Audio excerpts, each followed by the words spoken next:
Hello दोस्तों, हम यहाँ पर बताएंगे नींव के पत्थर। मनुष्य का कर्म जीवन मानो एक मकान है, आजीवन रहने का घर। वह उसके कर्मों और वचनों, भूलों और उपलब्धियों से निरंतर वर्षों तक बनता रहता है। फिर एक दिन ऐसा आता है जब आखिरी पत्थर बड़ी मजबूती से जड़ दिया जाता है और उस घर का मालिक चिर विश्राम के लिए वहाँ लेट जाता है। यह मकान कच्चा नहीं बल्कि मजबूत हो, तुच्छ नहीं बल्कि भव्य हो, निकम्मा नहीं बल्कि उपयोगी हो। इसके लिए आवश्यक है कि इसकी नींव पक्की हो और ठोस जमीन पर हो। मुझे बाइबल का वह दो घर वालों दृष्टांत याद आ जाता है। एक घर क्या है, बालू की नींव पर बना था, दूसरा घर मजबूत चट्टान पर। जब इन घरों को आंधी और बाढ़ की थपेड़ी लगी तो बालू की नींव पर बना घर तो ठह कर बह गया, मगर चट्टान की नींव पर बना घर तूफान एवं लहरों की थपेड़ों में के बीच भी खड़ा रहा। जीवन की चट्टानी नींव की रीढ़ है। चरित्र एक ऐसा शब्द जिसकी परिभाषा करना बहुत ही कठिन है। चरित्र के कुछ तत्वों का स्पष्टीकरण करने का प्रयत्न मैं करूंगा।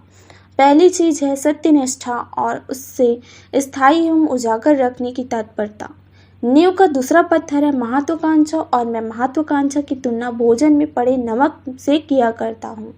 नमक बहुत कम हुआ तो भोजन में आनंद और स्वाद नहीं आता, बहुत ज़्यादा पड़ गया तो भोजन गले नहीं उतरता। फिर आती है परिश्रम करने की क्षमता, और इसमें कोई अतिशयोक्ति नहीं है कि आपने काम से प्यार करने वाला और अपने कर्तव्य पालन करने वाला व्यक्ति सुखी और रचनात्मक दृष्टि वाला जीव होता है।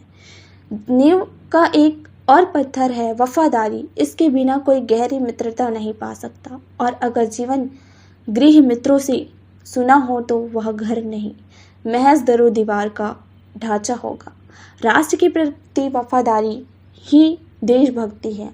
और अगली चीज है समझदारी, अर्थात तथ्यों का सही मूल्यांकन करने की क्षमता।